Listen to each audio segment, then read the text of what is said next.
if you arrive at daytime, it's probably going to be you're probably going to be jet lagged. First off, because you're probably coming from the West, is what I'm imagining. Like me, you're coming from America.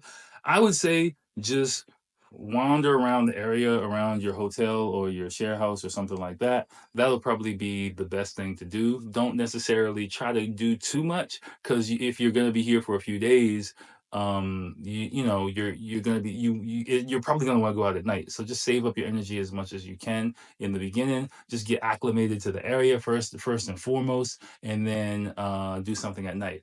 If you arrive at nighttime, I would say either get some rest the first night, or again, imagine the first 24 hours. Like, get some rest the first night, or go to an izakaya.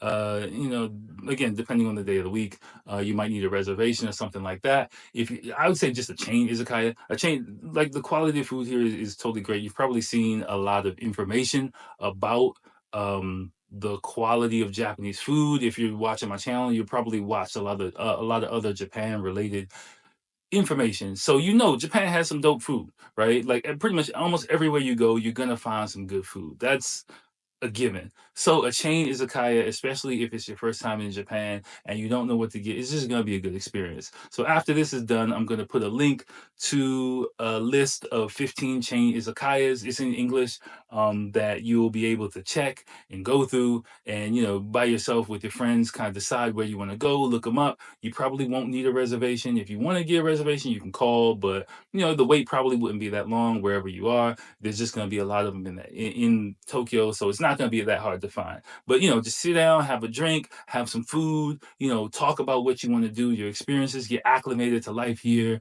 and just feel the vibe of it. I would say for the first night would be my recommendation. Don't just dive right into anything. It's number one, because what goes down at night really depends on what day of the week you are coming here in. So that would be the number one thing I would say. Now, just in general, like that's just, you know, fresh off the plane advice. You know, take it however you want. Don't take it as gospel. I'm just trying to give you some stuff, that some ideas about how to spend your trip, instead of you just, like, you know, running around like a chicken with your head cut off.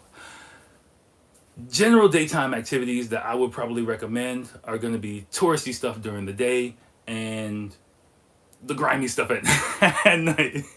You know, having fun, and really getting, you know, if you are looking for girls, do that at night, not really during the daytime at all. But let me just run down the list I got. Of course, visiting temples and shrines, going shopping, probably in Ginza, Shibuya, Akihabara, taking pictures, you know, recording stuff.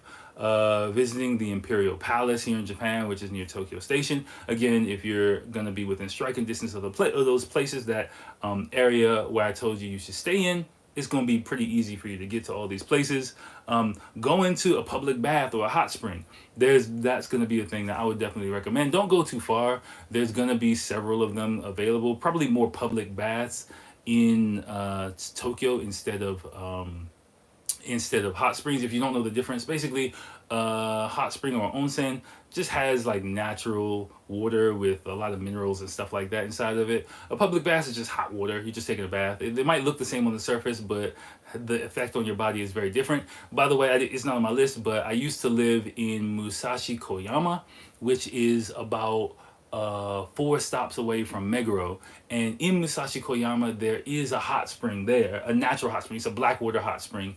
They do, when I used to live there, they used to allow people with tattoos there, because I think there was like a Yakuza office in that area. So I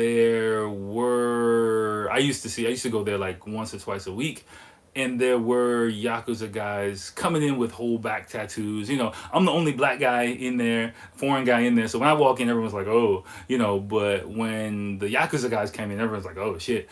So it wasn't, I blended in a lot, you know. I would just, you know, do your due diligence as far as hot spring manners, rules, and stuff like that. If you do go there, it's called Samizu Onsen, I believe. It's called Samizu Onsen. It's a great place. I again went there a whole bunch when I lived in that area about 10 years ago. But that will probably be a hot spring I would recommend going to. But again, if you just type in Musashi Koyama, oh gosh, you can make me spell this, Ashi space Koyama, and onsen, Onsen. I gotta think about it in English. But if you just type Google that, it'll definitely come up, and you can go there. It's a really cool place. It's not expensive at all. And yeah, that's like a good, for me, a good daytime activities. Really chill, get some rest.